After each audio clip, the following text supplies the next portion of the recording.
Você já se perguntou por que o seu dinheiro parece valer menos a cada ano que passa?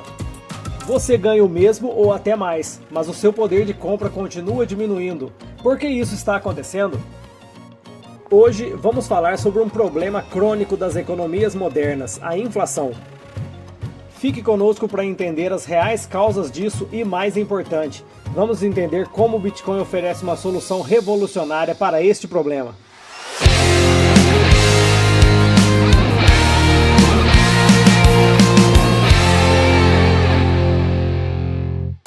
Afinal, o que é inflação? Quando falamos de inflação, a definição mais popular é o aumento generalizado dos preços. Imagine que você podia comprar um Big Mac por R$11 em 2012, mas agora este mesmo sanduíche custa R$25 em 2025. O mesmo sanduíche mais do que dobrou de preço, mesmo descontando os avanços tecnológicos no transporte e na produção de insumos que diminuem seus custos, além da diminuição de seu tamanho ao longo do tempo. Este é o efeito da inflação em ação. Não se trata apenas do aumento de preços, mas da perda de valor do dinheiro ao longo do tempo. No entanto, a definição econômica clássica vai mais fundo. A inflação, na verdade, é a expansão da base monetária, ou seja, o aumento da quantidade de dinheiro circulando na economia. Quanto mais dinheiro existe no mercado sem um aumento correspondente na produção de bens e serviços, mais o valor do dinheiro diminui. A moeda, na verdade, perde o seu poder de compra. Imagine que o governo decida dobrar a quantidade de dinheiro em circulação, mas a produção de bens e serviços permanece a mesma. O que acontece? Cada unidade de moeda passa a valer metade. Por isso, o aumento da quantidade de dinheiro leva ao aumento dos preços. O Estado se beneficia dessa situação e não retroage. O seu salário é como um balde d'água, mas no dia do pagamento está caindo uma baita tempestade e sua água não vale mais nada. A sociedade se beneficia muito quando utiliza um dinheiro sólido. Um dinheiro sólido é aquele que mantém seu valor ao longo do tempo, ou seja, que resiste à inflação. E para que isso aconteça, ele precisa ter algumas características fundamentais, escassez e durabilidade principalmente. Dinheiro sólido protege nossa poupança e incentiva o planejamento de longo prazo, pois ao manter seu valor, ele permite que possamos acumular riquezas e usá-las quando necessário. Assim, as pessoas podiam planejar o futuro sem medo de que suas economias perdessem valor devido à inflação. Civilizações ao longo da história que adotaram dinheiro sólido prosperaram, pois ele permite acúmulo de capital e investimentos no futuro. Essas características foram melhor explicadas no vídeo Por que o Bitcoin é o dinheiro do futuro. Vale a pena conferir, o link está na descrição.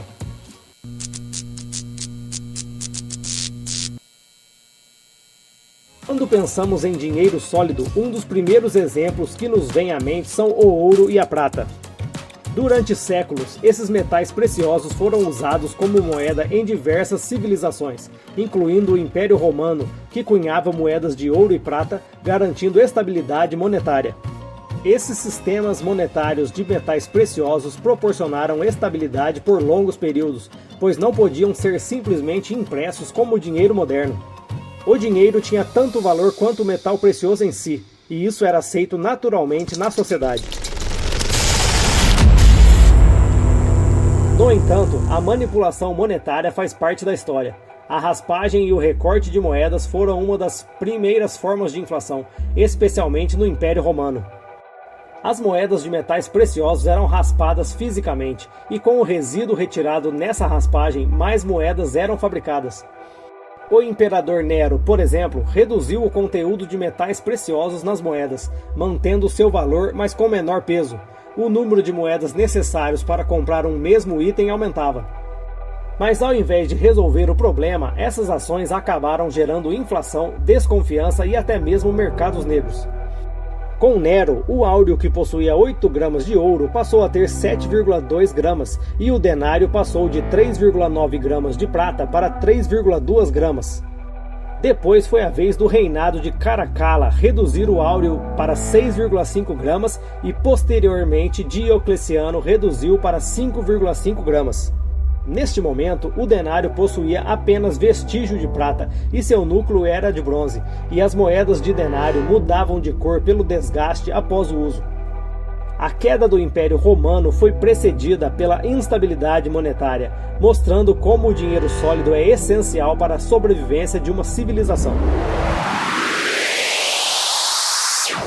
John Maynard Keynes, economista britânico do século XX, revirou a forma como entendemos a relação entre dinheiro e economia. Para ele, o dinheiro não é apenas um meio de troca, mas uma ferramenta fundamental para gerenciar a atividade econômica. A economia deixou de ser uma disciplina focada em entender as escolhas humanas diante da escassez a fim de melhorar suas condições. Keynes acreditava que em momentos de recessão, os governos deveriam intervir na economia por meio de políticas fiscais expansivas, ou seja, aumentando a oferta de dinheiro e realizando investimentos públicos. Isso ajudaria a estimular a demanda, gerar empregos e aumentar a produção, já que, durante períodos de crise, as pessoas tendem a poupar mais e gastar menos. Ele argumentava também que, ao invés de se preocupar exclusivamente com o equilíbrio orçamentário, os governos deveriam focar em manter a economia em movimento, incentivando o consumo e os investimentos. Para Keynes, quanto mais o governo gasta, mais incentiva a economia. A quantidade de auxílios e gastos governamentais hoje acompanha as ideias keynesianas. O Estado não lida mais com a escassez, mas sim com a dívida. E o aumento de demanda artificial criada pelo excesso de dinheiro aumenta os preços, pois aumenta a escassez devido à oferta estável. No século XX, com o abandono do padrão ouro, os governos passaram a utilizar o sistema de moeda fiduciária, onde o dinheiro não tem um lastro físico, mas apenas a confiança dos cidadãos. O dinheiro fiduciário, como o real ou o dólar, é emitido sem que haja a necessidade de uma base sólida e física como o ouro. Hoje, os governos e bancos centrais têm o poder de criar dinheiro do nada, simplesmente imprimindo mais notas ou aumentando a quantidade de dinheiro digital na economia, por meio da emissão de dívidas. Embora o sistema fiduciário permita flexibilidade, ele também dá ao Estado o poder de inflar e desvalorizar a moeda. Isso pode ser arriscado, pois mina a confiança na moeda e pode gerar instabilidade financeira. Os detalhes do fim do padrão ouro e como isso aconteceu estão no vídeo Por que o Bitcoin não depende de confiança. Deixei o link aqui embaixo.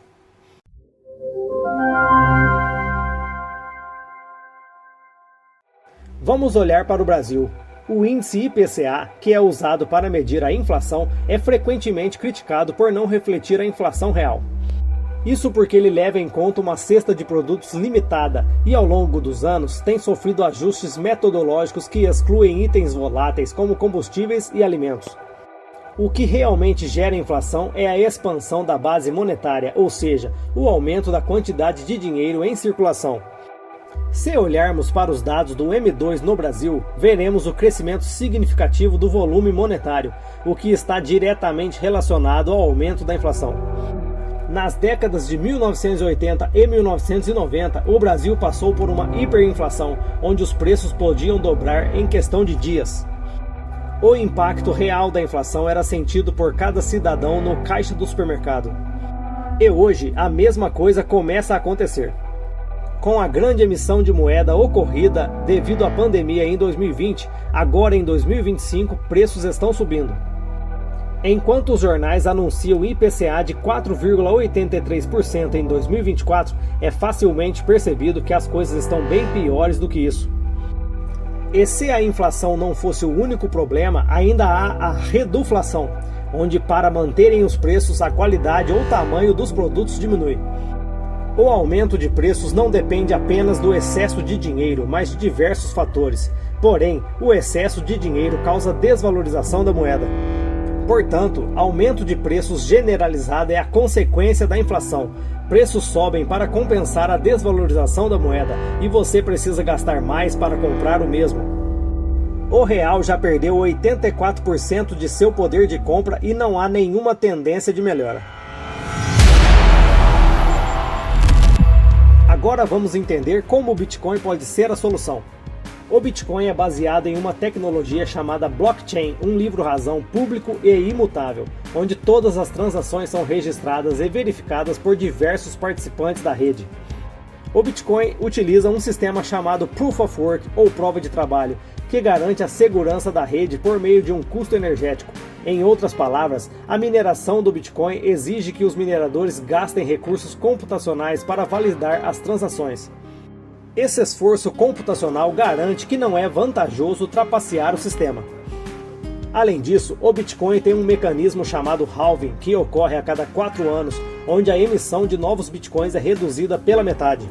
Isso cria uma escassez programada, já que no total só existirão 21 milhões de Bitcoins, ou melhor, 262.500 satoshis por pessoa aproximadamente. Isso torna o Bitcoin uma moeda deflacionária, que se torna cada vez mais escassa a cada halving, ou a cada satoshi perdido, ao contrário das moedas tradicionais que podem ser emitidas sem limites.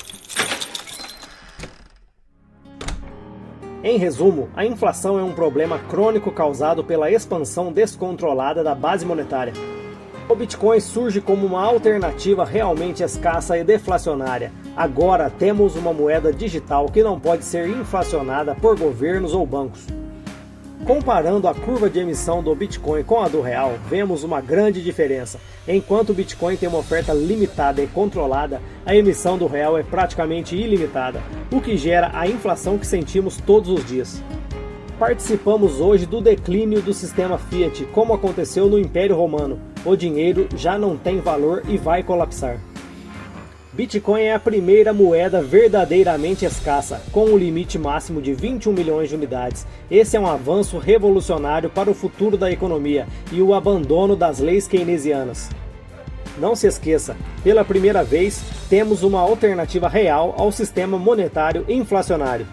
E é por isso que não interessa o que é Bitcoin, e sim o porquê Bitcoin. Obrigado pela sua audiência, compartilhe com seus amigos e até o próximo vídeo.